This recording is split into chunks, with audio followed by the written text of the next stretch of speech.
महाराष्ट्र में एक नाथ शिंदे सरकार जब से बनी है, मुख्यमंत्री बने हैं, उन्होंने पहले ही दिन से दिखा दिया है कि काम कैसे किया जाता है। और वो हिंदुत्व के मुद्दे पर अगर उद्धव ठाकरे गुट से अलग हुए हैं तो उसके कारण से अब हिंदुत्व का मुद्दा महाराष्ट्र के अंदर कैसे प्रखरता से आगे जाएगा। उन्होंने बैठते ही एक तो जता दिया था, सबसे पहले जो मीटिंग की गई और उसमें यह तय किया गया था कि पेट्रोल के रेट घटाए जाएंगे, और दूसरा जो औरंगाबाद है उसका नाम बदला जाएगा। असल में एक आखिरी मीटिंग उद्धव ठाकरे जी की हुई थी इस्तीफा देने के चंद घंटे पहले, तो उस समय उन्होंने आनंद फानन में वो काम किया था नाम बदलने का, लेकिन क्योंकि उस समय सरकार अल्पमत में थी, सरकार पर सवाल उठा जा चुका था, इसलिए वो वैलिड नहीं होती। और अब एक नाथ शिंदे गुट ने कैबिनेट की मीटिंग करके एक ही नहीं, एक साथ 3 नाम परिवर्तन किए हैं। उसमें औरंगाबाद का नाम बदलकर छत्रपति संभाजी नगर किया गया है, जो कि उद्धव ठाकरे ने भी किया था, लेकिन क्योंकि अल्पमत में थे इसलिए अभी होना जरूरी था। दूसरा, उस्मानाबाद का नाम धाराशिव रखा गया है। और इसी तरह एक प्रस्तावित एयरपोर्ट था वो नवी मुंबई में, उसका नाम एक किसान नेता रहे महाराष्ट्र के बहुत बड़े, वो इस समय दुनिया में नहीं है, दिवंगत नेता DB पाटिल, इनके नाम पर एयरपोर्ट के रखने की घोषणा की गई है। तो इससे एक नाथ शिंदे ने एक बार मैसेज देना, ये कोशिश की है मैसेज देने की कि उनकी सरकार हिंदुत्व के मुद्दे पर कोई समझौता करने वाली नहीं है। आप देखें जब से सरकार बदली है, अभी हालांकि मंत्रिमंडल का विस्तार बाकी बचा है, तो ये सोचते हैं कि मंत्रिमंडल का विस्तार कर दिया जाए, उसके बाद मंत्रीगण जो होंगे वो अपने अपने हिसाब से अपने अपने क्षेत्रों में काम करें और फिर तेजी से काम होगा। हालांकि जो जनता को राहत देने के लिए पेट्रोल के रेट कम किए गए वो काम हुआ, लॉ एंड ऑर्डर की सिचुएशन पर पहले ही दिन से उन्होंने काम करना शुरू कर दिया। और देवेंद्र फडणवीस का जो आप देखेंगे आरे मेट्रो प्रोजेक्ट था, उस पर काम शुरू हो गया। तो जो जहां बिल्कुल उसको ठंडे बस्ते में डाल दिया गया था उसमें तेजी लाई जा रही है। और अब ये आप देखेंगे कि इतनी तेजी से काम होगा कि वो रिकॉर्ड एक बनने जा रहा है। आपको बताऊं, देवेंद्र फडणवीस ने कहा है कि हम उसको 2024 के चुनाव के पहले कम से कम एक फेज का सारा काम निपटा लेंगे। तो बड़ी तेजी से सरकार काम कर रही है। और इसमें अभी तक जो एक नाथ शिंदे जी बोलते आए कि उद्धव ठाकरे सरकार में शिवसेना का नुकसान हो रहा था, एनसीपी उसको खत्म करने की कोशिश में कर रही थी, और हमेशा जो कोटा मिलता था, जो फंडिंग मिलती थी, उसमें एनसीपी वाले हर योजना परियोजना को अपनी तरफ खींच के ले जाते थे। एयरपोर्ट का भी आप देखेंगे तो एयरपोर्ट में इसी तरह का काम हुआ है। जहां प्रस्तावित था नवी मुंबई में, 40 किलोमीटर वहां से दूर ले गए। क्या जरूरत थी? जरूरत इसलिए थी एनसीपी को लगता है जहां उनका वोटर ज्यादा है वहां ले जाओ और इसका श्रेय लो कि हम लाए इसको। उनके लोगों की जमीन जहां पे है वो जमीन एक्वायर होंगी, उसका पैसा मिलेगा, मुआवजा मिलेगा। कहीं ना कहीं स्वार्थ और अपना वोट बैंक, और अपना वोट बैंक की उन्होंने साधा है। तो ये जो हुआ ये पूरे महाराष्ट्र में, और अब आपको बताएं इसमें ये सब चल रहा है कि जो एक नाथ शिंदे हैं, लगातार आप देखेंगे कि लगातार जो विधायक हैं, निगम पार्षद हैं, वो एक एक करके एक नाथ शिंदे गुट में शामिल होते जा रहे हैं। अभी लोगों की उम्मीद है, जिस तरह से उद्धव ठाकरे की 2.5 साल की सरकार चली, उस सरकार के टाइम में लोग जो त्रस्त हुए हैं, अभी लोग चाहते हैं कि उन सभी फैसलों पर जनता की सुनवाई हो। और जो लंबित मामले हैं, जैसे सुशांत सिंह राजपूत की जो मौत हुई है, अभी भी लोगों का मानना है कि वो हत्या थी और उस पर रहस्य खुलना बाकी है।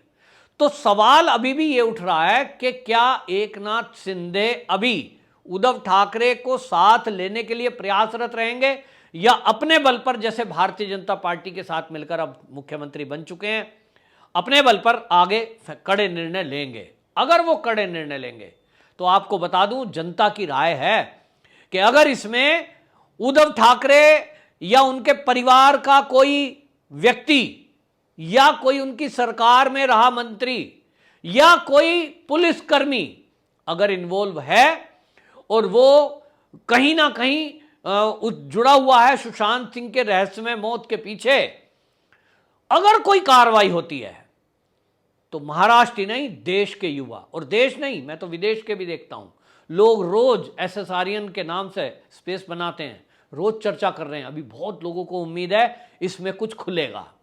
लोग इंतजार कर रहे थे कि उद्धव ठाकरे जब तक है तब तक तो कुछ होना नहीं है, क्योंकि इसमें जो इन्वॉल्वमेंट दिखाई दे रही थी पहले दिन से, कहीं ना कहीं बॉलीवुड का वो एंगल दिखाई दे रहा था जो ड्रग माफिया है। और ड्रग माफिया का अगर नाम आ रहा है तो फिर पाकिस्तान, आतंकवादी, वहां नाम जुड़ता है, और इसलिए लोग मौन थे। आश्चर्य की बात यह है कि उद्धव ठाकरे सरकार में जो लोग आवाज उठा रहे थे कि भाई हम संतुष्ट नहीं हैं इस जांच से, कोई और जांच कराओ, सीबीआई जांच कर रही है तो भाई आपने सबूत क्यों मिटाए, बहुत सारे सवाल थे, तो उठा उठा के उनको जेल में डाल दिया। अब जेल में डालना यह संदिग्ध लग रहा था, तो एकनाथ शिंदे से लोगों की उम्मीद है कि आप सत्ता में आए हैं, अभी आप आने के बाद मंत्रालय अभी बंटना बाकी है हालांकि, तो जो सूत्र हैं हालांकि वो ये बता रहे हैं कि जो गृह मंत्रालय है वो देवेंद्र फडणवीस के पास जाने वाला है। तो देवेंद्र फडणवीस हो या एकनाथ शिंदे, लोग कहते हैं क्या ये पुलिस का सिस्टम बदलेगा? क्या जो परमवीर सिंह जो वो कमिश्नर थे मुंबई के, इनके साथ मिलकर जो घपले घोटाले पुलिस डिपार्टमेंट में हुए वो खुलासे होंगे? भ्रष्ट अधिकारियों के खिलाफ कार्रवाई होंगी? ये उम्मीद है लोगों की कि हां अब होगा न्याय। उद्धव ठाकरे सरकार में ये सब नहीं हुआ, लोगों की मिली भगत के कारण ये नहीं हो पाया, तो लोगों को आज उम्मीद जगी है। एकनाथ शिंदे के बारे में जो छवि है कि वो एक ऐसे व्यक्ति हैं जो ईमानदार परस्त व्यक्ति हैं और वो भ्रष्टाचार में विश्वास नहीं रखते, वो जनता की सेवा वाले वो लोग हैं, जनता की सेवा का विश्वास करने वाले वो नेता हैं, क्योंकि नीचे से ऊपर गए हैं, पैरासूट से आए हुए वो नेता नहीं हैं, उनको गरीबी का, मजबूरी का ये सब चीजें पता है। तो लोग उम्मीद बांधे हुए हैं, और ऐसे में जो अब ये कदम बढ़ाया है नाम बदलने का, इसको लेकर हमने देखा ओवैसी का बयान आया था कि नाम क्यों बदलेंगे और कैसे बदल देंगे, और ये जो है संजय राउत चुटकी ले रहे थे। संजय राउत कह रहे थे क्या जो बाबर हैं ये इनके कैसे औरंगजेब कैसे रिश्तेदार हो गए, औरंगजेब को रिश्तेदार सवाल उठा रहे थे। उन्होंने नाम केवल इसलिए रोका था भाई कि आपने आनन फानन में जो मीटिंग की, कल को कोई सुप्रीम कोर्ट में चैलेंज करेगा, सरकार अल्पमत में थी, ऐसे कैसे बदल दिया जी, कल को वापसी हो जाएगा तो और अपमान होगा, और इसलिए पक्का पुख्ता काम एकनाथ शिंदे सरकार ने किया है। अब वो बहुमत की सरकार है। इस समय जो मंत्रिमंडल की मीटिंग के बाद फैसले लिए जाएंगे, जो जैसे कि लिए अभी संभाजी नगर नाम कर दिया, औरंगाबाद और उस्मानाबाद का बदल दिया, तो ये वैलिड माना जाएगा और यही काम होना था। तो उद्धव ठाकरे जी ने भी जो वो 29 तारीख की मीटिंग में ये फैसला लिया था, ये केवल आनंद फानन में लिया हुआ ये कई फैसले, ये नहीं ऐसे और अनेक फैसले लिए थे, केवल ये दिखाना चाह रहे थे कि मैं बहुत काम करने वाला आदमी हूं, मैं बहुत कट्टर हिंदुत्ववादी आदमी हूं। अरे भाई तुम हिंदुत्ववादी थे तो ये नाम बदलते, जब सत्ता में बैठे थे उसके 1 साल बाद, तब तो ख्याल नहीं आया। 2.5 साल मलाई मारते रहे, पता ही नहीं रहा सरकार का, आनंद लेते रहे तुम और तुम्हारे बेटे, तब याद नहीं आया। अब सरकार जाने लगी, विधायक टूटकर जाने लगे, सांसद टूटकर जाने लगे, निगम पार्षद अलग हो गए, और अब हिंदुत्व पर सवाल उठ गया, तो आप अपने को हिंदूवादी दिखाने के लिए लास्ट के मूवमेंट में, बस इस्तीफा देने के कुछ घंटे पहले, मिनट पहले कहिए, कुछ मिनट पहले आप प्रस्ताव पास करके अपने को हिंदूवादी दिखाना चाह रहे हो। वही राहुल गांधी वाली तर्ज कि जब चुनाव नहीं है तब हिंदुत्व पे मौन है, जब चुनाव आ जाएगा तो जनेऊ बाहर आ जाएगा, फिर तिलक लगा लेंगे। दिखावटी बातें करना क्या राहुल गांधी से सीखा उद्धव ठाकरे ने? वो कहते हैं असली हिंदुत्ववादी हम हैं, हम गदाधारी हैं। तुम गदाधारी हो या गधाधारी हो? देवेंद्र फडणवीस ने पूछा ना कि गदा और गधा कौन सा धारी? तो भाई अब ये तो तय, अब आगे का समय बताएगा कि आपके पास क्या है, लेकिन इतना जरूर है कि जिस तरह से उद्धव ठाकरे जी को झटके लगे, निश्चित रूप से हिंदुत्व का मुद्दा छोड़ने के कारण लगे। उद्धव ठाकरे जी डे फर्स्ट से अगर शिवसेना का जो मूल स्वभाव है हिंदुत्व, इसको लेकर के चलते, तो ना आज एकनाथ शिंदे को जरूरत पड़ती अलग होने की, ना उनके विधायक टूट के जाते, ना उनका ये इतना अपमान होता जितना कि हुआ है। तो ये समझने की जरूरत थी, अभी भी समझने को तैयार नहीं है। अभी भी आप देख लीजिए उद्धव ठाकरे की जो वाणी है, वो एक नाथ, वो बस वही बोलते हैं महाविकास अघाड़ी, महाविकास अघाड़ी। अभी उनके दिमाग पे भूत सवार है कि तू दोबारा मुख्यमंत्री बन सकते हो। मुख्यमंत्री बनना मेन है कि बाला साहब ठाकरे जी की विचारधारा को आगे चलाना मेन है। ये उद्धव ठाकरे जी को सोचना चाहिए। एक नाथ शिंदे वो नेता हैं कि वो बाला साहब ठाकरे जी की विचारधारा को आगे चला रहे हैं।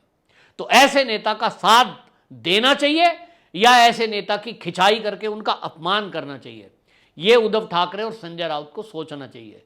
वो जो बातें कर रहे हैं, वो जो मुद्दे एक नाथ शिंदे उठा रहे हैं, या जो उनके बाकी विधायक हैं गुट के, वो भी एक ही बात तो कह रहे हैं कि अपनी शिवसेना को मजबूत करो, साथ मिलके आ जाओ और ऐसे लोगों का साथ छोड़ो जो हमारी विचारधारा के नहीं है, जिनके लोग आतंकवादियों से संबंध रखने में जेल में बंद हैं, बम ब्लास्ट के दोषियों से संबंध उनके प्रूव हो रहे हैं।